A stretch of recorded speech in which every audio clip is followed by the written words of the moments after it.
Baiklah, kembali lagi bersama kami di Liga Finansial. Kali ini kita akan membahas tentang PT Pelangi Indah Kanindo atau PICO ya. Ini saham PICO. Kita lihat untuk laporan keuangannya. Di sini ada disebutkan direktur utamanya yaitu Radius Wirawan, kemudian ada direktur utama yaitu Rubianto. Alamat kantor mereka ada di Jalan Mongot ya, kilometer 14, itu tepatnya di Jakarta. Kita lihat gimana dengan kinerjanya kali ini. Nilainya itu satuan penuh tapi bentuk itu rupiah untuk laporan keuangan kali ini ya. Kita lihat kas dan setara kas. Ini kita lihat kas dan banknya dia agak sedikit berkurang dari 5 miliaran sekarang menjadi 1,7 miliaran. Piutang usaha pun berkurang juga. Ada yang meningkat dan ada yang berkurang. Kita langsung lihat di sini total aset lancar. Ini total aset dulu ya. Ini total aset langsung saja dari 700-an miliaran menjadi 600-an miliaran untuk total asetnya. Berarti dia akan berkurang. Kita lihat yang berkurang itu karena apa? Ini ada total hutangnya, tapi ini yang jangka pendek. Dia 175 menjadi 211 miliaran, dia meningkat ya ini hutangnya. Oh, dia untuk yang totalnya itu dia berkurang dari 531 miliaran menjadi 454 miliaran. Nah, dia berkurang, ini cukup bagus, berarti kurang lebih berkurang sekitar 70 hingga 80 miliaran ya. Kalau kita lihat di sini. Kita lihat dulu dengan yang ekuitasnya ini ya. Nah, ini total liabilitas dan ekuitas ini sama dengan yang aset tadi ya. Ini sama dengan yang aset tadi. Oh, ternyata dia ekuitasnya itu dia meningkat. Masih oke lah ya, dia masih oke. Ibaratnya tadi hutangnya itu berkurang, kemudian total asetnya itu meningkat sedikit. Total ekuitas meningkat sedikit, cukup oke. Ini penjualan netonya, penjualan neto dia bakal meningkat dari 400 miliaran menjadi 456 miliaran. Kemudian ada beberapa usaha dan lain-lain ini itu. Ini kalau kita lihat perubahan paling besar ini di laba rugi dan penjualan pelepasan aset tetap. Kemudian ada juga di sini, ini ya, ini beban bunga ya ini ya. Tapi beban bunga dia meningkat cukup banyak. Makanya laba neto berjalannya itu dia dari 4 miliaran sekarang menjadi 3,9 miliaran, 4,7 menjadi 3,9. Dia berarti berkurang ya. Padahal kalau dari awal kita lihat dari penjualnya itu dia udah bagus loh, udah meningkat, tetapi dia pengeluaran paling banyak di beban bunga pinjaman yang tadi. Nah ini ya, beban bunga pinjaman dari 6 miliaran menjadi 17 miliaran, dia meningkat kalau lebih belasan miliaran ya. Kalau kita lihat di sini, ini sebenarnya peningkatan yang cukup banyak. Tadi kalau dia gak ada, nah itu saja oke aja. Pembayaran kepada pemasok dia meningkat 357 miliaran menjadi 539 miliaran. Oke, berarti ada peningkatan daripada yang tahun lalu. Tetapi kalau kita di sini kita kan yang lihat itu persediaannya itu dia meningkat sedikit saja ya. Kalau kita lihat ini ada komisaris, ada direksinya, ini kayak gak ada yang berubah. Jadi menurut kami ya, ini salah satu masalah yang dihadapi oleh perusahaan ini. Dia beban bunganya ya. Kita lihat sebenarnya mengapa mereka perlu pakai beban bunga lagi. Padahal kan mereka sudah penjualan sudah oke.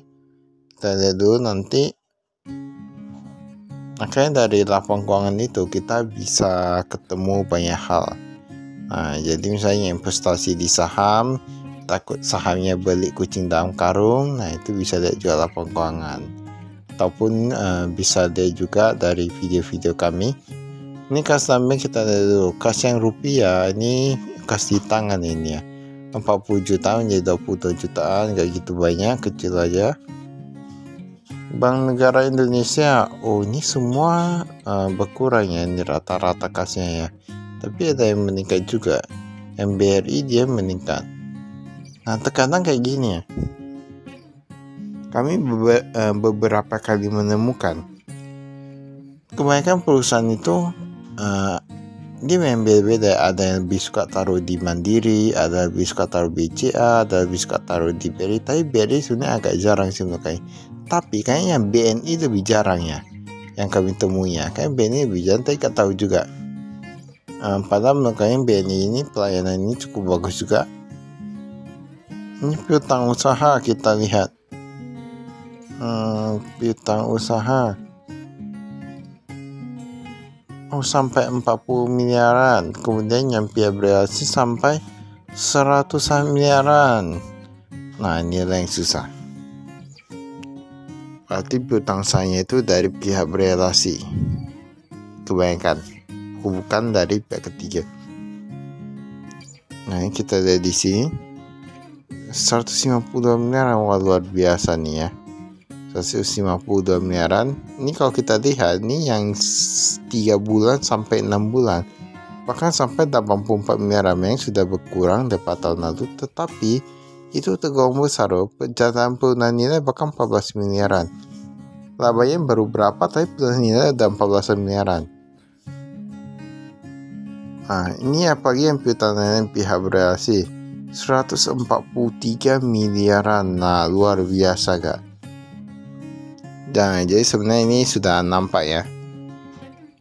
Kita lihat yang tadi jangka waktu yang 3 bulan sampai 6 bulan itu ibaratnya orang lain utang ke perusahaan ini tapi belum bayar-bayar juga. Nah, itu kan berarti dia cash flow-nya itu agak macet. Agak sedikit macet. Macet juga sih menurut kami ya. Mau dibilang gimana pun susah juga.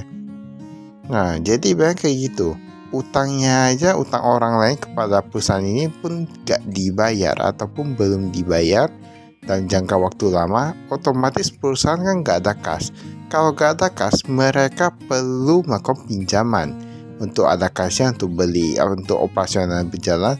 Itu yang susah. Kalau kita pakai pinjaman bank atau yang lainnya, itu pasti kena bunga kan. Nah, jadi ujung-ujungnya mereka terus pinjam. Nah, sedangkan yang piutangnya tidak tertagih, nah, otomatis mereka udah dapat bunga, kena bunga. Itulah yang susahnya. Berarti tadi yang 17 miliaran itu kurang lebih kayak gitu ya. Tapi yang uniknya di sini tadi yang utangnya itu, yang utang kepada perusahaan ini, tetapi pihak berelasi sendiri, orang-orang sendiri. Nah, tahu-tahu sendiri ya kan. Tadi kita lihat untuk yang pihak ketiga itu dia sedikit aja jika dibandingkan dengan pihak berelasi. Pihak berelasi agak cukup banyak ya menurut kami. Kalau tidak salah tadi 100 miliaran ya. Nah, jadi kalau kita lihat sebuah perusahaan perlu dilihat lebih jelas ya. Ini rincian utang usaha. Ini ada rupiah, ada US dollar.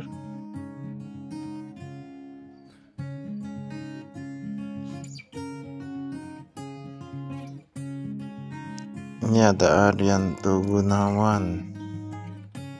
Ada utang usaha. Utang usaha. Tapi kalau kita lihat di sini, ini untuk utang usahanya ini lancar ya. Cukup lancar, berarti memang masalahnya di piutang aja. Kita lihat apakah untuk utang usaha dan 3 hingga 6 bulan. Yang dari 2 bulan hingga 3 bulan. Ini ada juga yang lebih dari 3 bulan. Tetapi kalau kita di sini angkanya itu lebih kecil ya dibandingkan dengan piutang usahanya. Utang lain-lain kita lihat di sini. Ada utang ke PT Miji Indonesia dan lain-lain, PT Hanwha, PT Asuransi Jasindo, Asuransi AC. Ini tambahan kita lihat di sini. Nah, sudah nampak ya. Ini mereka ada pinjam kepada BPR. Bank BPR itu misalnya ada yang nanya itu kepanjangannya itu apa. BPR itu Bank Perkreditan Rakyat. Itu sering itu di pinggir jalan itu ada nampak yang bank kayak kecil, agak kecil sedikit ya dibandingkan dengan bank umum. Dia biasa tulisannya itu Bank Perkreditan Rakyat ini, Bank Perkreditan Rakyat itu. Nah, itu ada juga ya. Ini kita lihat, ini kepemilikan sahamnya. Apa ini? Ada Kodandi namanya. Ini ada namanya Kodandi. Ada Suhelen lagi. Suhelen Susilowati.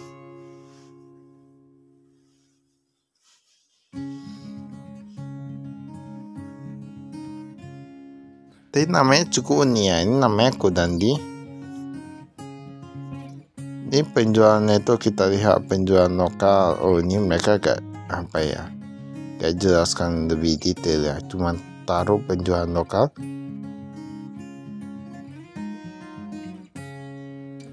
Nah, pokoknya dia meningkat lah, penjualan dia meningkat. Tapi sama aja menurut kami ya. Penjualan kalau meningkat, ujungnya gak tertagih kan, sama aja. Penjualannya itu kita lihat. Ini ada steel drum, ada steel dan komponen. Ini kalau kita lihat di sini penjualan steel drum ini meningkat ya. Penjualan steel drum ini meningkat.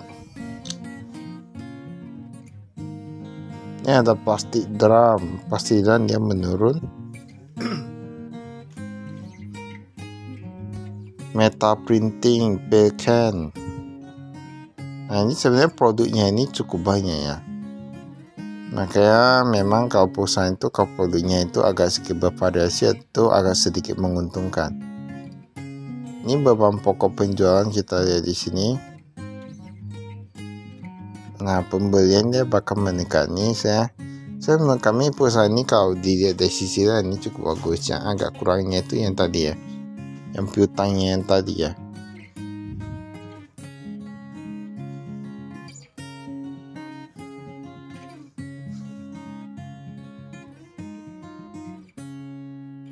Ini beban usahanya.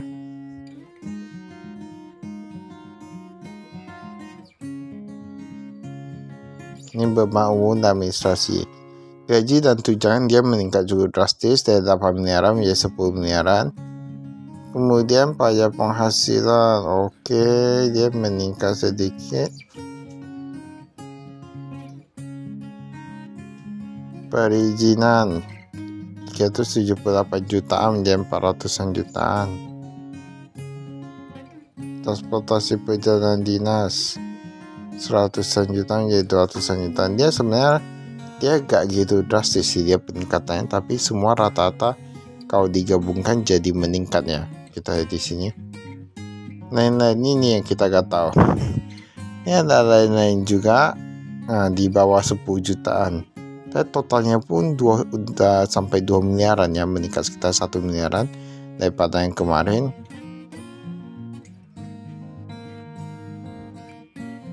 Memang kalau yang namanya lain-lain itu kita agak susah, kita gak tahu sebenarnya itu apa itu ya.